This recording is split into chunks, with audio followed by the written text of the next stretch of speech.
After having his sister kidnapped by an evil wizard, one cat must uncover his true power in order to save his sibling. Welcome to Summed Up, the series where I make blog recaps. In this one, I go over Cat Quest. On a dark night while out at sea, the protagonist's sister is kidnapped by some evil white cat. The white cat then proceeds to destroy the protagonist's ship. More of a dinghy than a ship, but still. While adrift on a piece of wood, a mark appears on the back of the protagonist's head as a little ball of light floats around him. Somehow, the protagonist reaches ashore and the ball of light introduces itself as Spiri, stating that it is his guardian spirit. Spiri then tells him that dragons have returned and they must hurry to a nearby town. After taking a catnap at the town, they head off to find a mage. As soon as the mage sees the pair, it exclaims that the mark on the back of the protagonist's head is the mark of the dragon blood, the dragon slayers that vanished years ago. While traveling, they see a ritual circle, and when they approach it, a dragon appears. The dragon blood defeats the dragon and then goes to check on the nearby townsfolk. Upon seeing the mark, the town's cats rejoice, for the dragon blood have returned. King Leonardo, the kindest and most valiant king of all, arrives and proceeds to growl at everyone and yell at them to go back to their homes, leaving behind a confused Spiri and dragon blood. On the outskirts of the town, they come across the white cat again, who asks them how did he manage to defeat his dragon, but immediately shrugs off his curiosity and attacks the dragon blood. Once defeated, the white cat disappears and reappears, saying that what the dragon blood defeated was just a clone with only a sliver of his power. Upon Spiri's asking, the white cat introduces himself as Dracoth and tells the dragon blood that if he wishes to see his sister again, he'll have to follow him. As they do, Dracoth tells them that the reason why the king has turned into a coward is because of his power, that the townsfolk are in constant need of help because of his handiwork. He finally tells the dragon blood that they'll play a game. The dragon blood is to gain more power and prove himself to Dracoth. If he can defeat the dragons that Dracoth has summoned, his sister will go free. Spiri takes the dragon blood to Master Kit Kat's shop. She's a blacksmith that will help them get geared up for their coming adventure. Once ready, they go off to find a watchtower to ask for the whereabouts of any dragons. There, they're told of the location of a dragon and they go off to slay it. Immediately after the dragon is defeated, Spiri sees the dragon blood's sister, but once they approach her, she vanishes. Then Dracoth shows up, revealing that it was all an illusion, and tells them that the dragon blood's sister won't be returned unless his two other dragons are defeated. After Dracoth leaves, Spiri, being surprisingly crafty, says that he left a tracker on him, and now Dracoth will lead them straight to the dragon blood's sister. The trail leads them to an old master's ruins. According to legend, they are the ones that created this world, but they find nothing inside. However, once they go outside, an earthquake starts raging.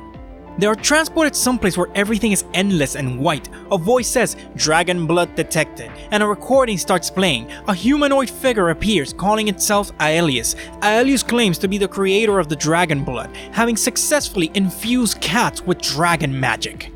Back in the real world, Dracoth appears and tells the pair that if they try something like that again, the dragon blood sister will pay. Spiri asks him who Aelius is, but Dracoth stays silent and then vanishes. The next dragon lives in the middle of a lake. In order to reach it, the dragon blood takes a request from the governor of Pot City to help him find his right-hand cat, Puss, who is supposed to be researching how to walk on water but has gone missing. The pair comes to a town where they're told that Puss went into the Forbidden Fields 3 days ago. When they find him, he's studying the surrounding monsters. He's so focused in his studies actually that he hadn't noticed that 3 days have passed and hightails it to Pot City as soon as he hears how long he's been gone. Later, Puss is missing. Again. But this time, the governor tells them that it's because rogue mages are hunting him down because they learned of his water walking experiments and they want to preserve the sanctity of magic or something. Around the outskirts of the town, they find one of the rogue mages, fight and chase it down. The mage tells them that all they wanted to do was keep the lighthouse crystal pure because Puss is using it for his experiments. The crystal is a magical object and should never be used for science, the mage exclaims, but runs off after Spiri tells him to scram. With the mages off his back, Puss is able to complete the aptly named Walk on Water potion and hands over a dose to the Dragonblood. Now, with the ability to literally walk on water, he goes forth and defeats the dragon. Right after that, they go to a watchtower and ask for the whereabouts of the last dragon and are told that it's hiding behind some mountains and they won't be able to reach it unless they can fly. A little on the nose, but okay. On their search for finding out how to fly, they come across a talking bush that claims to have memories of flight and being more than just a bush. It asks them to look for something that it lost that will help it regain its memories. Real specific. In a nearby cave, they find a strange gem. They take it in hopes that it's what the bush is looking for. When they go outside the cave, they feel as if someone is watching them. When they hand over the gem, its memory starts to come back and it tells them to come find it later when it remembers everything.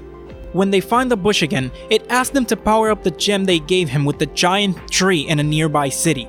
They do so and suddenly, they are transported to some place where everything is endless and red. Humanoid figures are talking, just like before, saying that they need their flight. It's the only magic they lack. That they've captured one of them in a powerful magical tree and can extract the magic out of it. The magic crystallizes as a gem and a deafening roar is heard. What sounds like a fight breaks out and the humanoid figures start disappearing one by one. The last one tells their attacker that without its flight, they'll make sure it's trapped there forever. And then, our heroic pair is back in the real world, wondering if the tree was trying to show them something. Whatever just happened, it worked. The gem is powered up. On their way to the talking bush, a mage appears and snatches the gem from them. They chase it down, but it escapes. When they find it, the mage states that they kill dragons. They don't deserve something made from them, that the gem belongs to the dragon worshippers clan. After defeating the mage, they get the gem back to the bush, and when they do, they see a vision of a dragon. The bush says that it remembers all of the pain, loss, and suffering. It starts to tell our heroic pair a tale of how dragons came to the world long ago, and the old masters begged them to teach them their magic. The dragons kindly share their magic, and the old masters promised to help the dragons if they ever needed it. But when the dragons returned to find refuge in this world, a war broke out between them and the old masters, and the Dragonblood were created to slay the dragons, but one has been trapped inside a bush for centuries. The bush then transforms back into its true dragon form and attacks the Dragonblood. After it has been defeated, the gem remains behind, and with it, our hero now has the power of flight. Once the last dragon is defeated, they hear the voice of Dracoth in their heads, telling them to find him where it all began. When they reach the shore, the Dragonblood's sister is there, but as soon as they approach, she disappears and Dracoth is there. They fight, but it was just clones of him. Dracoth laughs, saying that it's good that he's more powerful than he was before. Now, if he wants his sister back, he must meet him at the Frozen Paw. In order to get stronger before facing Dracoth, Sperry and the Dragonblood meet with an older spirit, Grandpa. He takes them to the head of an old statue and tells them that it's one of the old masters. They and the Dragonblood used to live hand in hand. They go with Grandpa to some old ruins and he tells them that once they clear it of monsters, they will find the answers they seek. When they do, they are transported again to the Endless White Plain and a recording plays. The humanoid figure says that the Dragon War ended, but the problem of Aelius remains. The Dragonblood have grown too powerful and Aelius refuses to seal them away. The other figures concur. They believe he's trying to take the throne. In reply, they will open the Zero Dimension.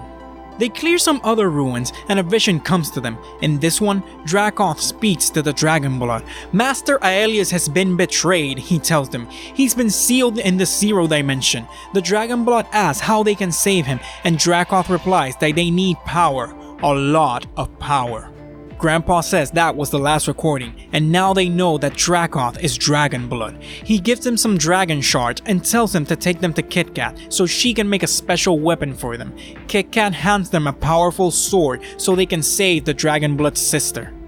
Finally, they go to the Frozen Paw and find Dracoth. He tells them that she's all theirs and the Dragonblood's sister appears, but as soon as they approach, she disappears. In her stead, Dracoth's dragons appear. The three that the Dragonblood had slain now come at him all at once. With the dragons defeated, the Dragonblood sister reappears and heads into a black structure. They follow and end up in total darkness as Dracoth speaks. He welcomes them to the Zero Dimension. Dracoth begins playing games with the Dragonblood, making him find his sister. He then reveals that he never had a sister. It was all an illusion created by Dracoth to give him the proper motivation to become stronger. Spirit tells Dracoth that that's enough, and Dracoth tells him to drop the act. He's free to go. Spirit confesses that Dracoth is his master and his job was to make sure the Dragonblood became stronger, but he doesn't agree with what Dracoth is doing now. Dracoth then states that only blood spilled from a powerful being can open the Zero Dimension, and what's more powerful than a mighty Dragonblood? Then he attacks the Dragonblood. Clone after clone, the Dragonblood defeats Dracoth, the villain becoming ever more frustrated at how powerful our hero has become. When he's basically defeated, Dracoth starts trapping the Dragonblood and throwing feeble monsters at him, saying that it took him centuries to find another like him, that the entire quest was his design. He charges in for one final attack and falls to the Dragonblood. Once Dracoth dies, the Zero Dimension opens. Spirit and the Dragonblood make a run for the exit, but just before they go through, they see someone going through before them. Outside, the Dragonblood forgives Spirit for double-crossing him and they go off on their next adventure, but as they leave the Frozen Paw, they come across Dracoth. He tells them that it's just another clone meant to tell them the truth in case that the real Dracoth died. He leaves behind a portal that leads them to Dracoth's lair. In it, they find books on the Zero Dimension with notes saying that he'd do anything to free Aelius, even become the villain, and a picture of Aelius and Dracoth signed by Aelius saying that he'd always be with Dracoth. Cat Quest is by far the cutest and punniest game I've played to date, and honestly, the gameplay is pretty relaxed and entertaining. I'll be getting my hands on Cat Quest 2 soon. And there's a dog in the new one! Click that like button if you liked the video, subscribe if you really liked it, click the bell icon to make sure you get to see new videos, and share the video, it really helps out the channel. Follow me on Twitter for updates, the link is in the description. As always, this is Lore Lox's Summed Up, and I'll see you next time.